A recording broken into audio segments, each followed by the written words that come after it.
What's up, everybody? Welcome to this week's episode of Anime Overload, your weekly stop for everything airing this season. Today we got some Assassination Classroom, Kancolle, Absolute Duo, some Durarara, Rolling Girls, and Yatterman Night. We just did that perfectly. Yeah! I'm Jerremy. And I am Todd, and welcome to Anime Overload.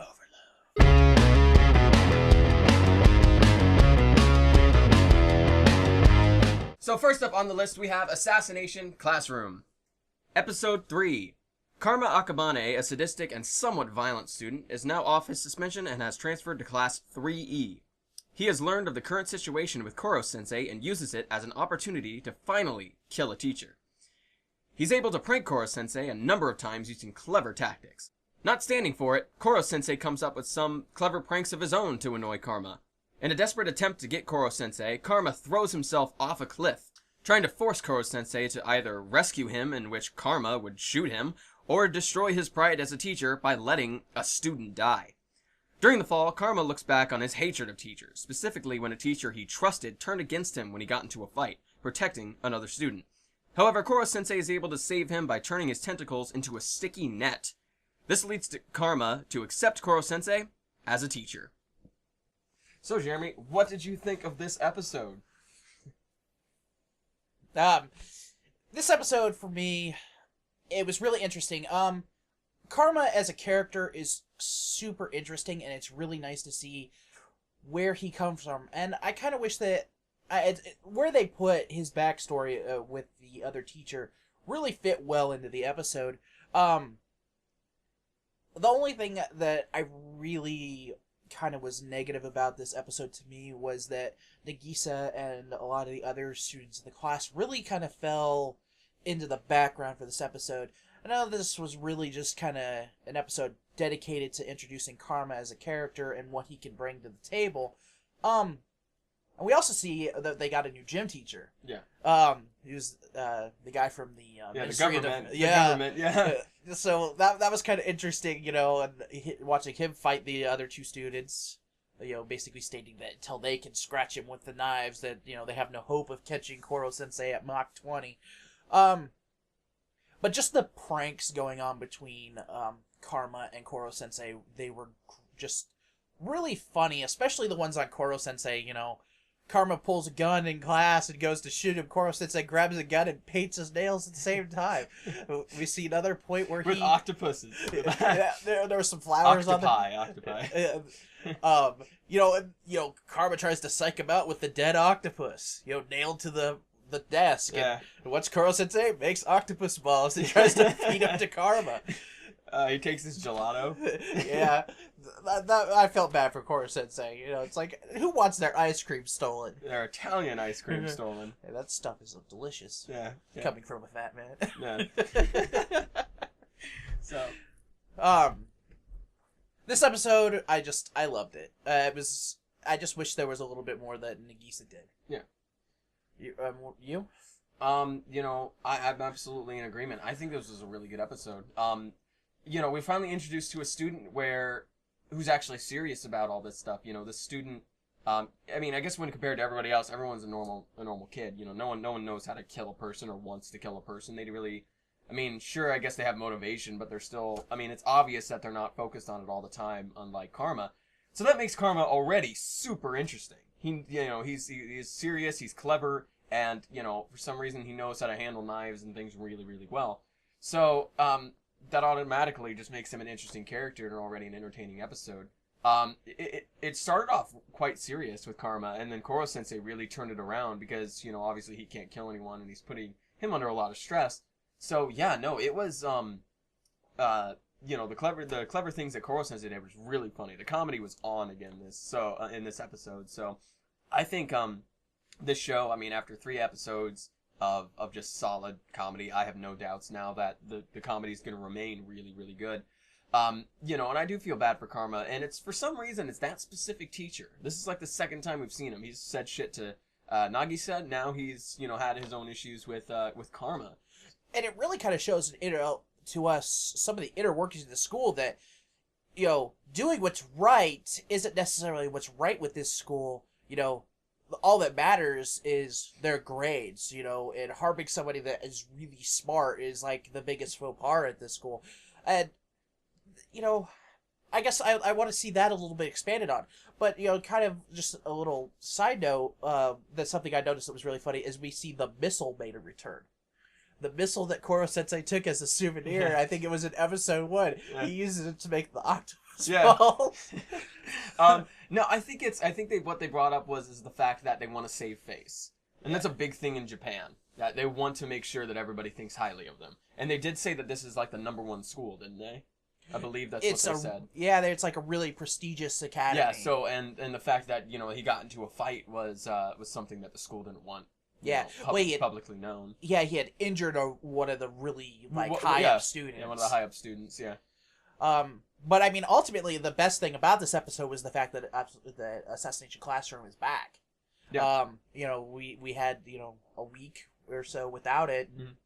You know, which we didn't know when it was going to come back either. I know, and this one just kind of like, surprise, I'm here, you know. Right, that's fantastic. I know. I think it's great. You know, at the time of this recording, episode 2 is now episode 4 is being put up now. So that means it is coming back. There is no, you know, awkward transitions between episodes. It's now back to weekly, and, you know, thank goodness. It's not High School of the Dead.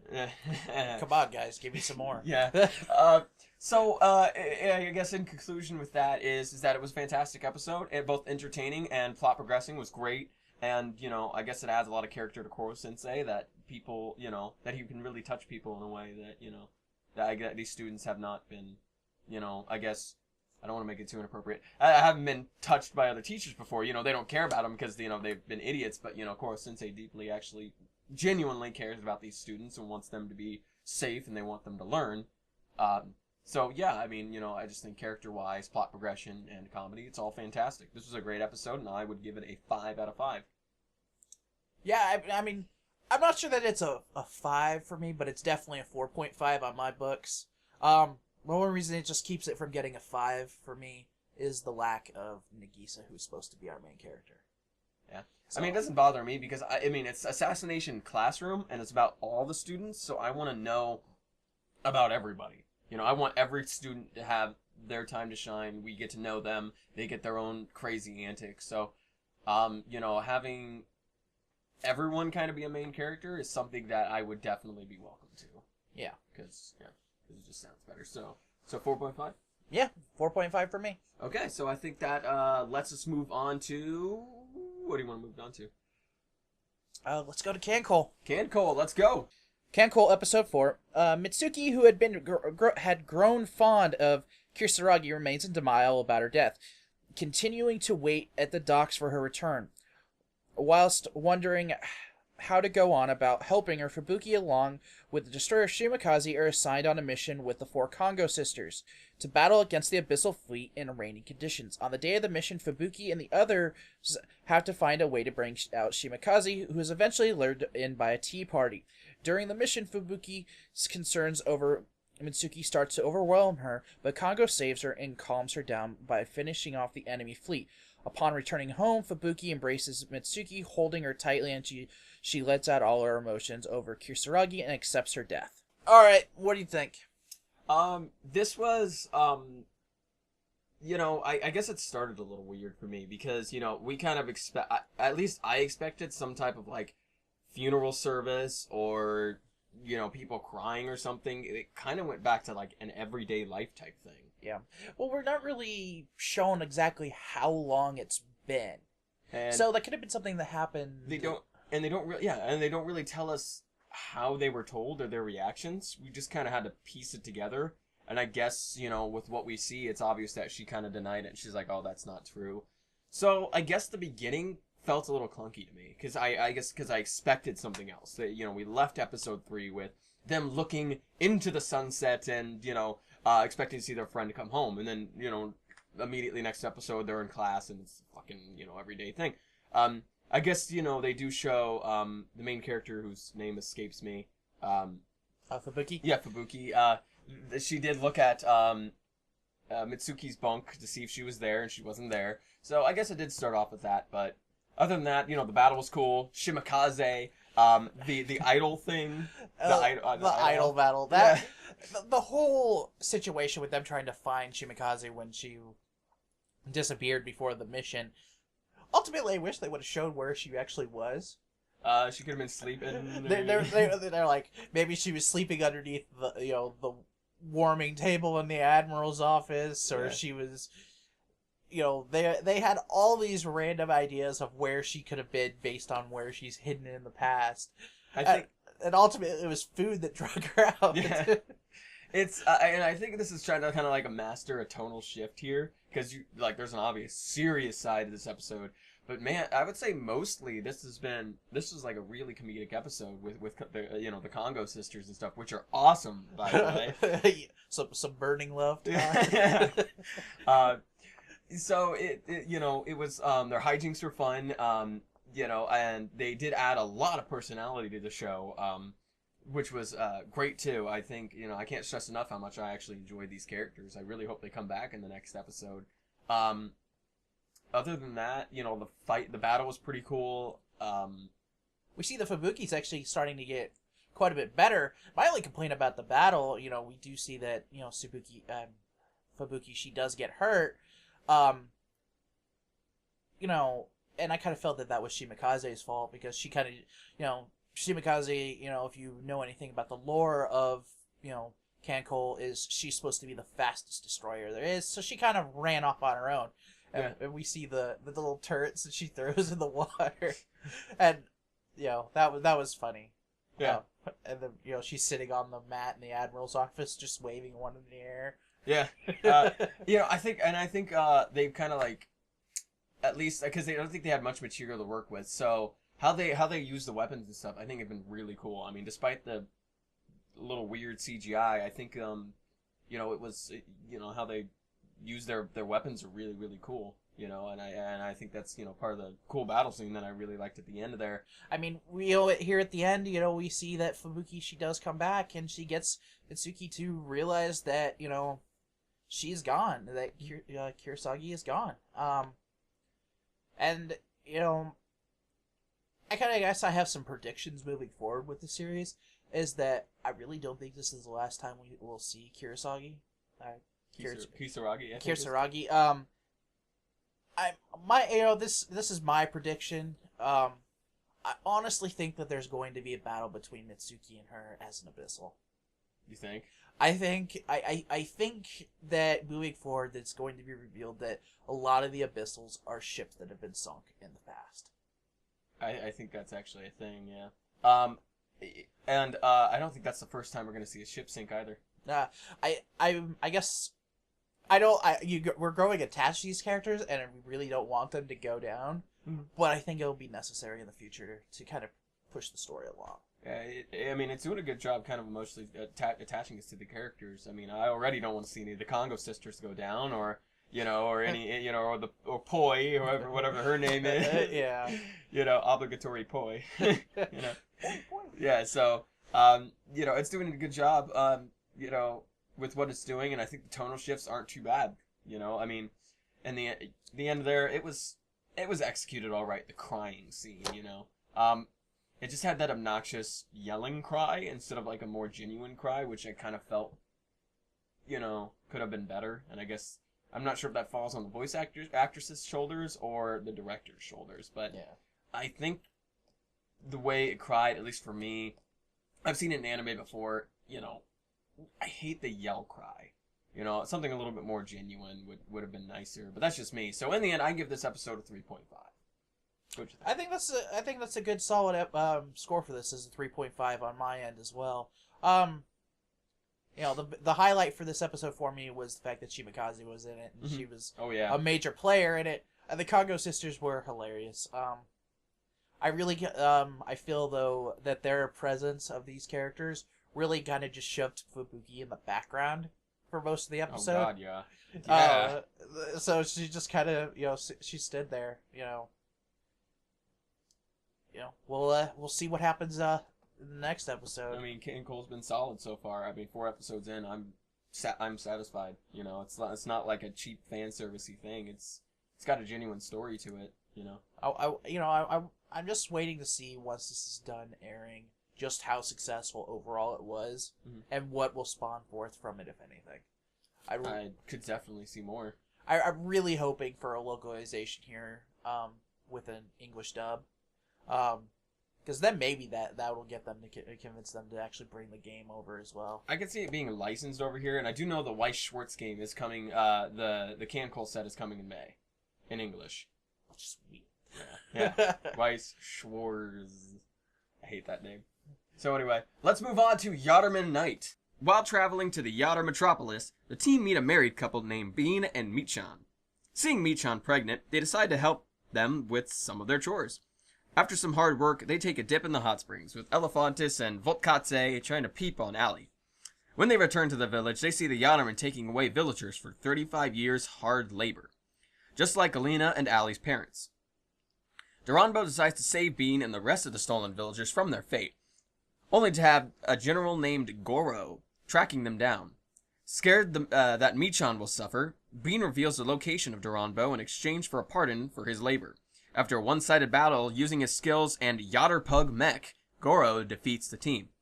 Goro then goes back on his word and takes Bean with him for his sentence, leaving Michan alone and devastated. This leads Duranjo to be even more determined to finally defeat the Yattermen. So, Jeremy, what did you think of this quite emotional episode? I mean, we see more of the evil deeds of the Yattermen at this point. It is there's no two ways about it. These guys are just dirty. There's not a whole lot that we see from the Durango team this time, other than they're wanting to help people. There's not really any, I would say, character development wise, just more of a reassertion of what we already know that they want to do, that they want to make this better and punish the Yattermen. This new General Goro was an interesting character in his right, with his electric cane, and we see the giant dog robot, and overall, it's a good episode. Really kind of a sad outcome to it. We get to see another bite contraption from them. Yeah. I mean, and Goro's the first human we've seen with the Yatterman Kingdom. We have not seen any other human from the Yatterman Kingdom. I'm really anxious for them to get to the Yatter metropolis. And I'm really hoping it doesn't take them the entire series to get there. Yeah. I believe this episode's 2 core. Or this season is 2 core, I believe. Yeah. I could be wrong, so don't quote me on that. Like I said, I really hope it doesn't take them all, season in order to get to the Yatter metropolis to, have some kind of turning point. I guess I'm really looking for, Gatchan and, what's her name? Are you talking about the married couple? No, the blind girl. Ali. Yeah. I'm really looking for Gatchan and Ali to actually do something. We see that Gatchan, he goes back to using the dice again in this episode. Yeah. And I really thought that he was done with that in the last episode, that he decided that he had to make his own fate and not let the dice decide it for him. And we get to see a little bit of the history of where Oda came from. Oh yeah, and why don't they won't eat it. Don't eat the pigs. We gotta respect them. Don't eat the pig yet. Yeah. But the fact that the pig can actually talk, it's little phrases, it's little few words here and there. Well, it spoke his name is the Honorable Oda. Yeah. So, it was a good episode. Overall, it's sad. I mean, any other thoughts for you? Yeah, I mean, it definitely established, and this was like an establishment episode. It established, what they're doing to people. We'd never heard people being taken. We've heard the people being taken away, but we've never seen it. So now we finally see it. It establishes how bad the Yattermans really are, especially with General Goro, how he went back on his word, took Bean with him. Left Michan all alone, and all the people had to cheer Banzai. Yeah. So, or else they would probably be killed or something. So, It established that they were a very tyrannical empire, and and I guess it really, like I said, it was just like an established episode, just kind of like established more of the world and kind of hammered home, or whatever you want to say, how bad they really are, because we really didn't know the extent, and now we really, really do now. And it also established that we're not always going to have a happy ending. Yeah. We didn't, this time around, we didn't see a happy ending. Most of the time we have seen, a relatively positive outcome, but this time, man, and I guess it kind of shows how, I don't know, I guess unskilled or underpowered Duranbo is right now. Yeah. Volkate does some cool stuff. Elephantis is still strong, but obviously not strong enough to, take care of the Pug Mech and the and General Goro. So, it'll be interesting to see what happens. But this was, quite emotional. It kind of left me in shock a little bit. One thing that I've noticed in each episode since we've been getting the giant robots is that the skull inside always opens up and does something. This time we had a monkey talking. Last time we had a pole that Oda was spinning on. Yeah. I'm wondering if that's going to just be a reoccurring gag in every episode. Could be. But I think this episode for me is a 3. It just because like you said, it is an establishment episode, and we see some more background. We get some more background information to the overall world that this is. Mm-hmm. But overall, just not a lot happens. I mean, I think the comedy was actually really good the first half. It was a really positive first half of the episode. The second half is where it really just, everything goes to shit. And there's a really cool battle at the end. I think that was well animated and really exciting. So I would actually have to give this episode a 4. I think this is actually a really, really solid episode. It establishes a lot, get a lot of laughs, a lot of dramatic stuff happens at the end. And it kind of, it was really kind of, I think, a development episode for the whole team, because they really, realized how, bad it really was, because they had been really kind of cut away from everything, surprisingly enough, which I kind of want to know why, the Yatterman had never bothered them, but have bothered other people. You've got Ali and, the other guy, and then you have this village, so kind of makes you wonder why they've never been bothered, so. And I guess one of the things that just kind of bothers me about this series so far is that everybody's name is so hard to say. Yeah, Jesus, yeah. I just want to name Volkate Volt and Elephantis. Don't even start on that fucking name. So, yeah, I'm sure the name's a little weird, but I think this series is solid. I really want to know how to say the girl's name, because actual name, and, Let us know in the comments below. yeah. What do you guys think about that? So, is it leopard, a leopard, or is it some other weird shit we can't even say, or we haven't said yet? Yeah, we've said a number of them.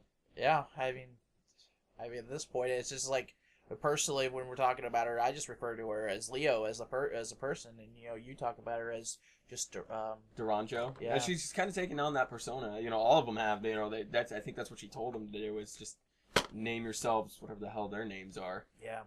So, time will tell us how this series progresses. Good stuff so far. So, yeah. Let's move on to Rolling Girls. This is episode 4. The girls are able to escape with the help of a Kamima staff member, Noriko, who turns out to be an acquaintance of Yukina's. She allows them to stay the night as they plan their next move after failing to find a Moonlight Stone. Meanwhile, Aki has come to realize that she was wrong for attempting to sell someone else's stone for her own gain. She also finds out that her stone was lost in the Rick model she had always wanted. While heading to the girls to return Chidaya's stone, she accidentally runs into the cleaner bot that a group from Higashi Murayama released. The girls look high and low for the stone, with no avail. The group from Higashi Murayama come to find out that the cleaner they ordered came with a bomb instead of the banner they had originally wanted. They reported it to Always Kamima staff in hopes of stopping it in time. The girls look in the cleaners trying to find the stone, which Aki's pet crow picked up and delivered to her, so she was able to destroy the bomb before it detonated. We also come to learn that Noriko completely made up the Dynamite Bombers group so Aki would continue to be their captain. Aki decides to let her be the captain instead and becomes a regular staff member. Chihaya also lets them keep her Moonlight Stone.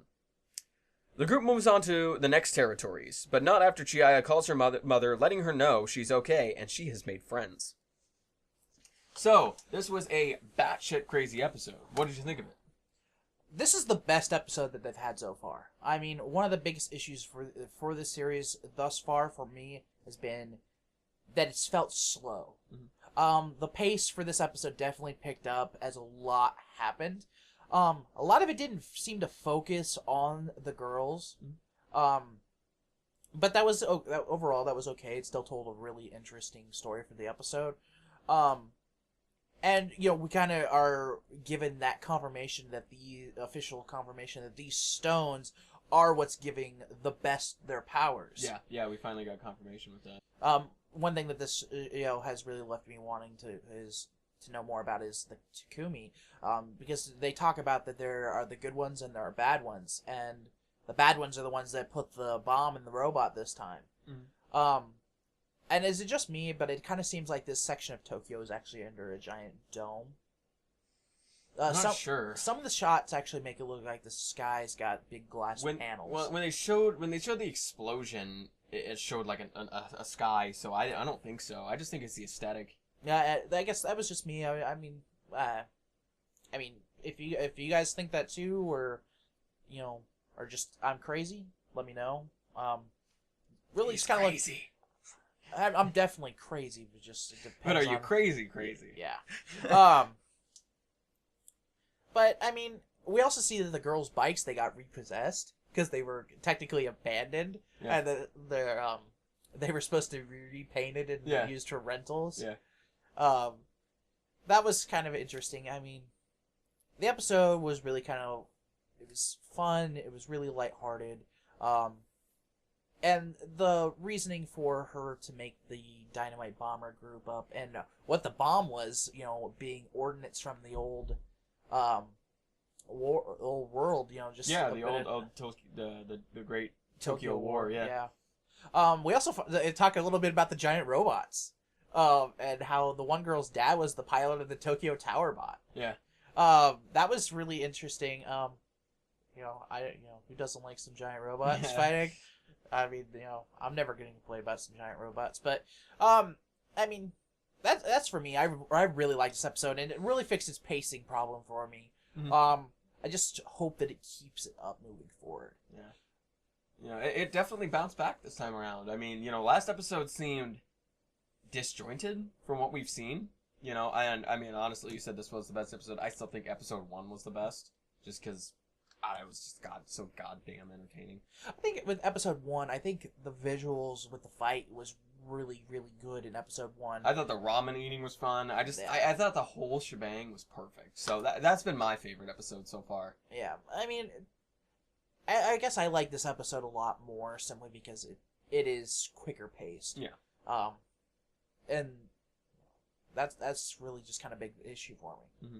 Yeah, I mean, it did pick up this time around. A lot of plot progression. We get a lot of progress with, I would say progress with Nozomi. She learns that Machan, has figured out that she went out and did her thing.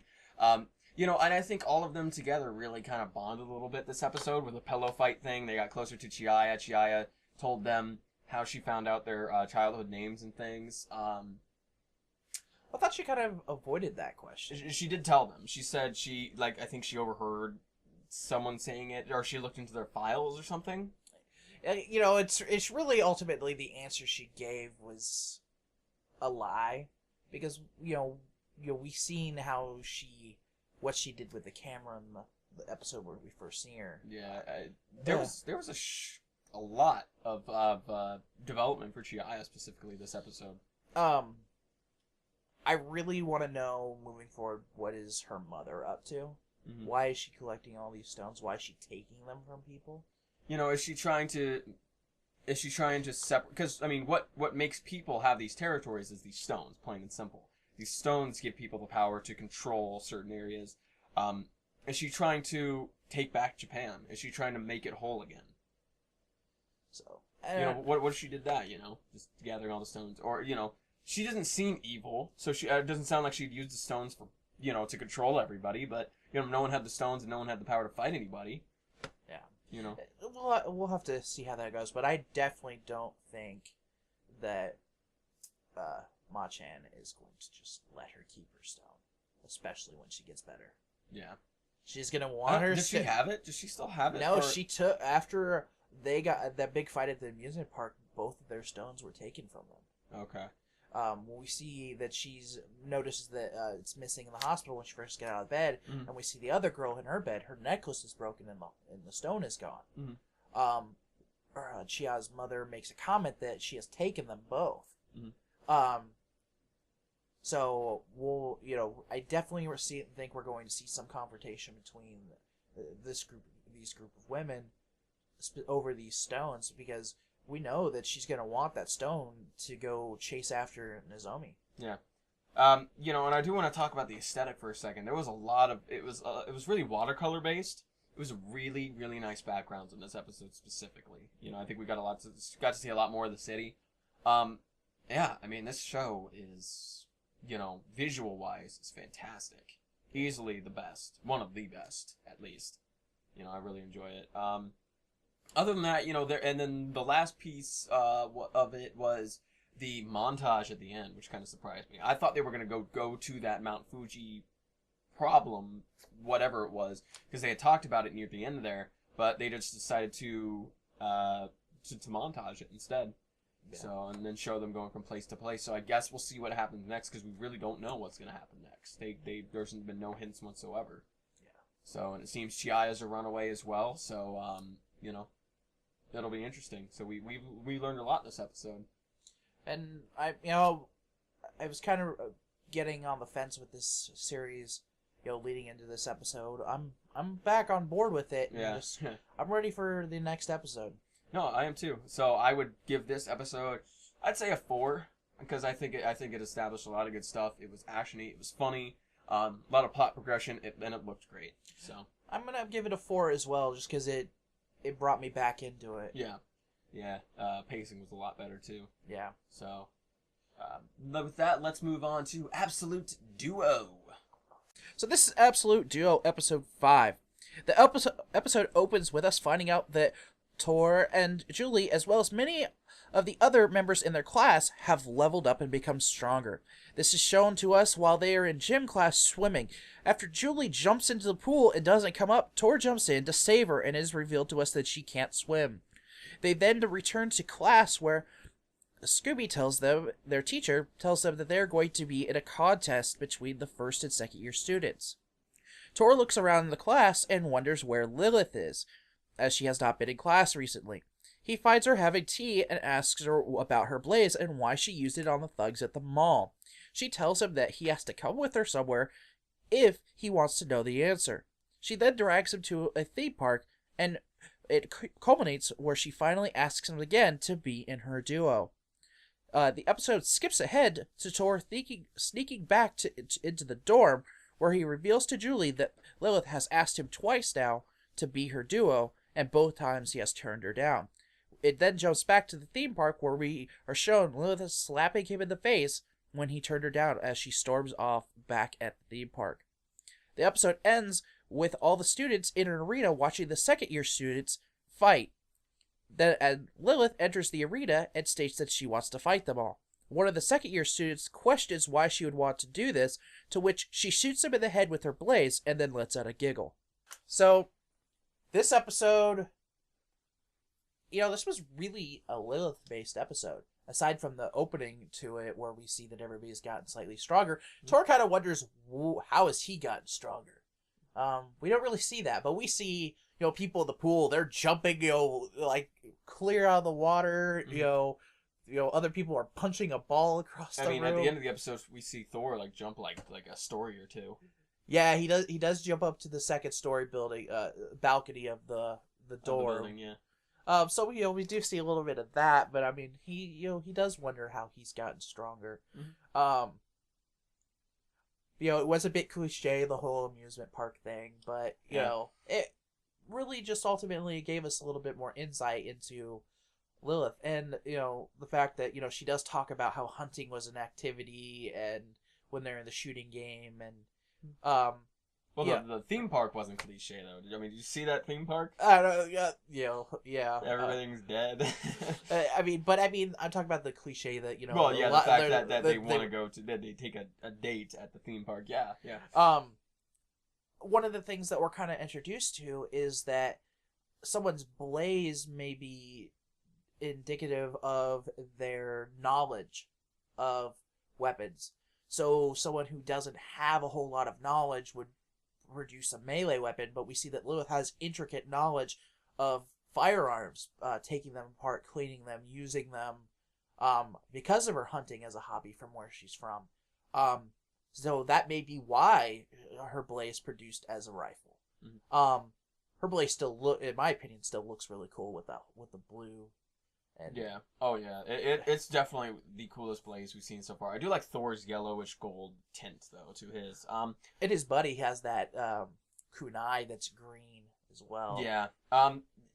See, it's one thing they haven't established is that when do they get their blaze? When do they realize they have their blaze? Well, I think that was kind of established in the first episode that they're injected with something that causes them to produce that. Okay, it's not shit. I don't remember that. Yeah. Been 5 weeks. We also see that, for them to level up, they get another injection. Mm-hmm. Which is kind of weird, to me at least, that they use that they inject them with stuff to level up. Because, it really makes us wonder, is the blaze something magical or is it something technological? It's something from their soul. I know that. It just represents their soul. What it's established so far. So I guess maybe we'll see that moving forward. Again, we see the girl from the first episode in the opening. We see her a little bit more this opening. So I think we've always seen her in the opening. We've seen her briefly in the opening, but now we get her in a shot with another girl. Mm-hmm. Their backs are to us. Maybe I've just missed that in each opening, but yeah. It really, really seems to be foreshadowing that she's going to come back. I do think she'll come back. I hope she comes back. She if she did, I feel like she'd be an antagonist, if anything. Well, I mean, she definitely in the first episode seemed like if she had stuck around, she would have been the love interest. Yeah. But we also see that this is kind of a lot of the girls are starting to have feelings for him. Mm-hmm. So we'll see where that moves forward with it. There wasn't really any fighting this episode at all. That kind of, I would have liked to see that. I wish there was a lot more fighting, but it looks like moving forward with this contest that's supposed to happen, unless Lilith completely messes that up in the next episode, that it doesn't happen. Yeah, looks like we'll get to see some people that are level 2s and 3s and see how strong they are, what their blazes are. Yeah. So, I mean, it's kind of like I feel like a little bit like I'm watching Bleach, waiting for everybody to reveal their weapon. There's Zanpakuto. Yeah. Yeah. Episode wise, I mean, it progressed fairly well. We saw a lot of stuff. There wasn't. I mean, it was definitely a bounce back from last episode for me because of the super unnecessary, date stuff that he did with Julie or Yulie, as they say. So I do think this is a little bit better. I do like Lilith a lot. I don't know. She's just the type of character I like. Is it because she looks a lot like Shitoge? A little bit. Yeah, I mean, just as a blonde in general. There's a lot of blondes I like. But her blaze is super cool. I can't stress that enough. It is really cool. And it seems she was trying to kind of, I don't know, get Thor to come over to her in a more fun and natural way, I guess, kind of like charm him a little bit, because that's to me seemed like what she was doing, which of course he paid for it, having to run 100 laps. Yeah. Which is pretty good. Yeah, I can't stress enough how much I love that teacher. She's the best character. Professor Bun. Yeah, Professor Bun. Yeah. So other than that, it was fine. I kind of knew what was leading up to. I knew he was going to say no. I feel like if the circumstances were a little bit different, I guess it would make the series a little bit more interesting if Lilith showed up the same time Julie did, and they were kind of like trying to fight for him and he didn't really know. I'm almost kind of thinking like, I guess they've established just enough that I know it's not going to happen, that Lilith will become his duo as well, like he could have more than one person because he's different, you know. Yeah. But I don't think that's gonna happen. I guess other than that, it was a fine episode. I would give it probably a 3.5. I think I enjoyed it enough to give it a 3.5, especially at the end though. There with pretty much she's initiating a battle royale. Yeah, that I think that I really hope that battle happens, but I really want to see more battling with the other students. Mm-hmm. But yeah, I think a 3.5 is a really solid score for this episode. I think it would have been a little bit higher in my book if there had been we'd seen some more of the other characters a little bit more than the 2-3 minutes that we did. Yeah, I mean, the opening offers a lot in action, so I'm like, man, I hope this finally delivers. So I'm hoping next episode, this is where it starts. This is where the real shit comes in. I mean, we've already seen a good amount of action with them fighting their teachers, so I'm hoping it continues with this. All right. So 3.5. Yeah, 3.5? 3.5. 3.5, okay. So, and finally, that leads us off to our final show, Durarara, X2. All right, this is Durarara, X2, Episode 4. The episode opens with Celty transporting a large bag, and an arm pops out of it, to which she realizes she is transporting a dead body. She is also being chased by a ton of bikers, and over time she is joined and helped out by Mikado and company. A major fight finally happens in a tunnel between Celty and the bikers, to which the dead body, which was never really dead, gets up and starts to fight the bikers. Hollywood also shows up to repay Celty for her help as well. It is also revealed that the twins had a very complex plan to make sure Celty got back all her money that they found. After the fight, everyone ends up back at Celty and Shinra's place to enjoy a hot pot meal. The episode finally ends with everybody talking about the dinner in the Dollars chat room, Alba sitting in what looks to be a warehouse talking about Mikado and how he founded the Dollars to a group of people, and Isaiah stating that his vacation is over. Isaiah's vacation's over, huh? Yeah, finally. Yeah, we've been missing him a lot. It's been 4 episodes now. We really have seen him once. And he was a huge player back in season 1. I mean, his appearance and for me, Shizuo's appearance, they've been really, really minuscule this season so far. Mm-hmm. And I mean, all we've seen of Shizuo this season really is he shows up about every episode just to punch somebody across the scenery. But I think the biggest surprise for me this episode was that we saw that with Henri, that when the guy tried to touch her in the previous episode, that Saika actually cut him. Yeah.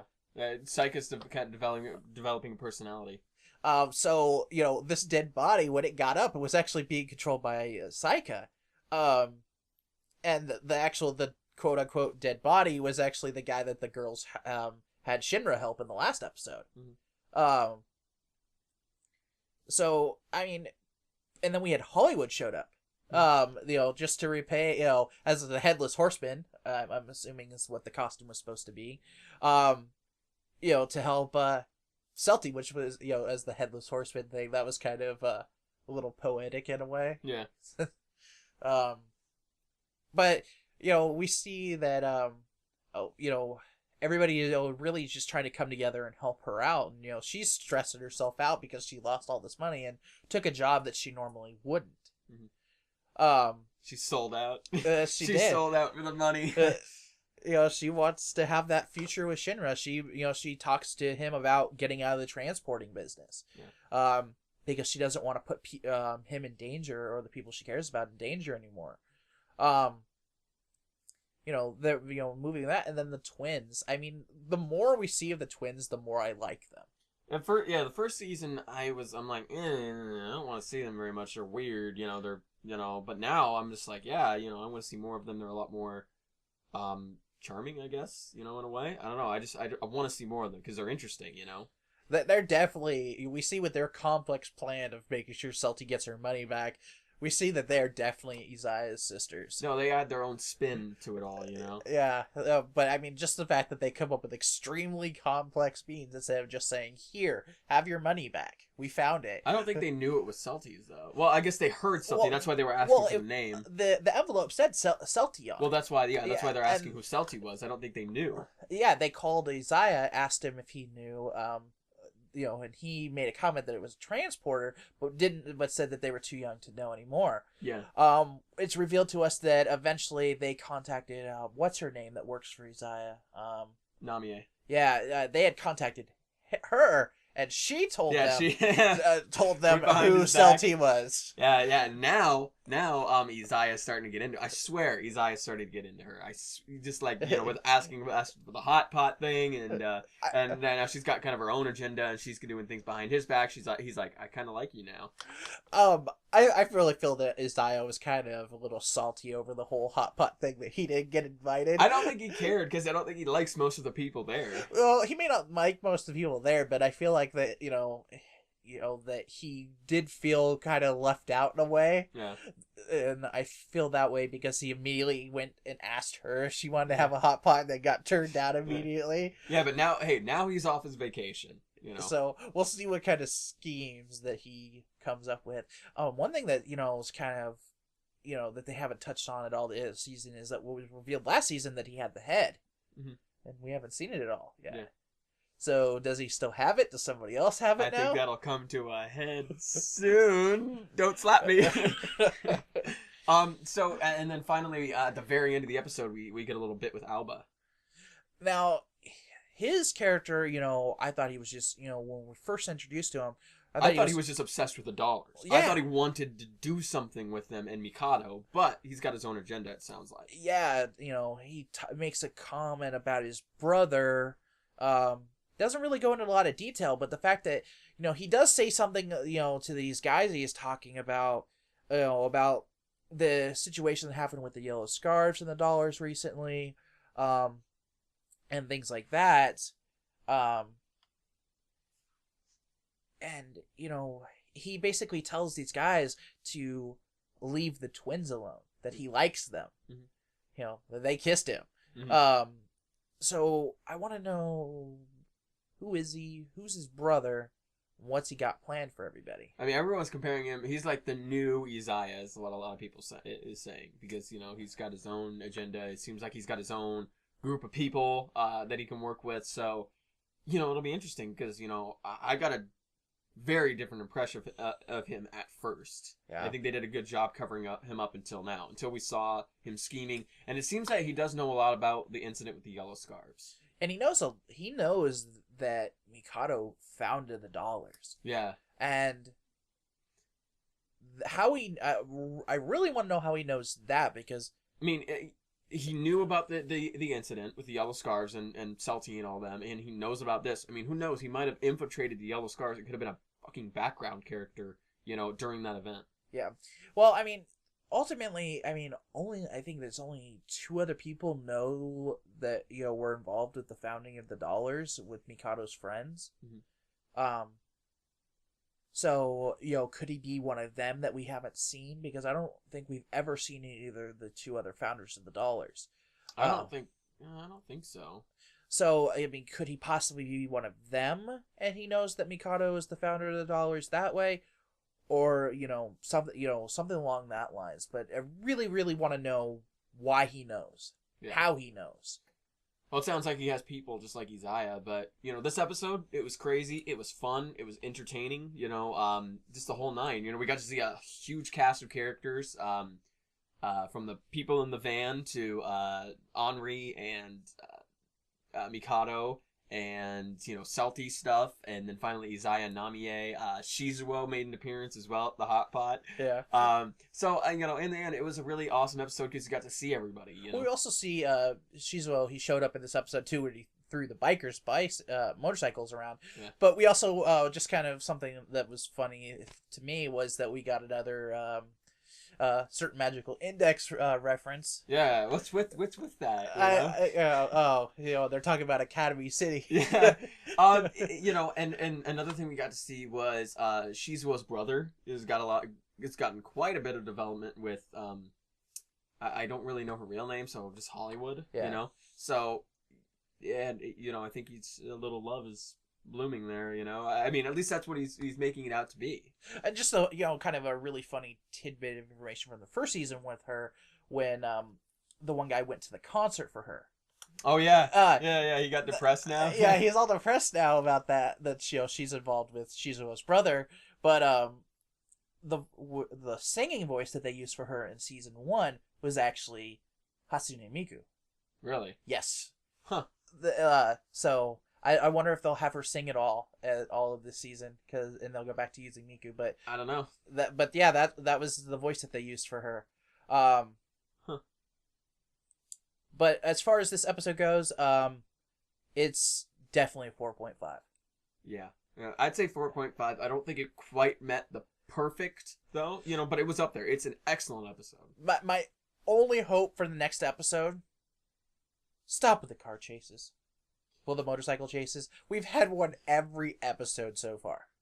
You want to see a little bit more mystique to it. And that's the problem with this season so far, is that it lacks the mystique that season 1 had. Yeah. There was a lot of things we didn't know. I mean, sure, we know a lot of things now, but, you know, there's a lot of new players coming in to the, you know, this game of, you know, Durarara. So, you know, I feel like they need to add a little bit more mysterious elements to it. I mean, I think they did a great job starting it off with Alba. You know, there was, you know, he was in a warehouse that looks similar to where the yellow scars meet. Met in season 1. So, you know, I kind of hope they continue with that mysterious stuff, because, you know, I think that's what added a lot of charm to the series, was the fact that we didn't know everything. There were so many things going on. It's a big city. A lot of things happen. So I really hope they kind of go back to the roots with that in this so far. And I would say that's my only issue with the show. And I guess maybe the fact that they revealed Hollywood so early, you know, because they could have made that a little bit more interesting. Yeah, they could have dragged that out a little bit. Ultimately, I think that if they had dragged it out, I would have liked to seen a confrontation between her and Saika. Yeah, I think that would have been an interesting fight, because they are the 2 of the 3 monsters. Yeah. Well, I guess there's 4 monsters in Ikebukuro at this point. So. Yeah. And I guess the fact that Saika is now becoming her own person now, she talks and has a voice and all that stuff. So that'll be interesting to see. So 4.5 and 4.5. Yeah. Okay. Just no motorcycle chases next week, please. Yeah. I don't. It doesn't bother me. So it's just at this point we're 4 episodes in. We've had one every episode. Yeah. Oh. So before we end today, guys, just kind of a little bit of sad news on our end. This past week, the creator of RWBY, Monte Ohm, he passed away at age 33. He worked on many projects. You know, he's most known for being the creator of RWBY. He worked on Red vs. Blue with Rooster Teeth. So hopefully they'll be able to continue RWBY if you're a fan with that without him. But, condolences to his family and loved ones moving forward. Yeah. I know I really enjoy RWBY, so this was kind of really sad for me. I mean, it's sad for the whole, industry, kind of what we're in. We're creators. He was definitely a creator. He was an artist. And it's certainly a shame to see someone so young, and so full of talent, go out like that with something as minuscule as, an allergy reaction. It wasn't a car, it wasn't a murder, it was an allergy reaction. So it's a real shame to see him go like that. Yeah. So good luck to Rooster Teeth as they move forward, trying to continue RWBY, which is really, really getting a lot of pickup. Yeah. I mean, it's even in Japan, people in Japan just adore it. I mean, it's exploded in the cosplay scene. It's getting a ton of views now that it's hit Netflix. Yeah. So I know that it's only going to get bigger from where they're at now, and I think that they had some really long-term plans for it. And hopefully they can find some way to pick it up and move on from this. Yeah. So that's an unfortunate note to the end of the episode. But with that is the end of our episode, guys. Thank you very much for watching. We greatly appreciate, as always, you guys tuning in. Did you have anything to say? So, if you like the video, guys, feel free to give us a like, a comment, Subscribe to us if you feel like, if you like our content, if you'd like to keep coming back and see what we do. This is what we're going to do every single week, Anime Overload. We bring you our thoughts about the currently airing anime in Japan every single season. And check us out on Facebook and Twitter. You know, we're really social guys. Tweet at us, message us. You know, we're happy to talk to you guys. Links will be in the description or on the video. Where? No. Not on my Yeah, not on, not my on your face. face, not on your face. All right. So anyway, thank you guys so much for watching. Anything else to say before we go? No, thanks guys again for watching. We'll catch you next week.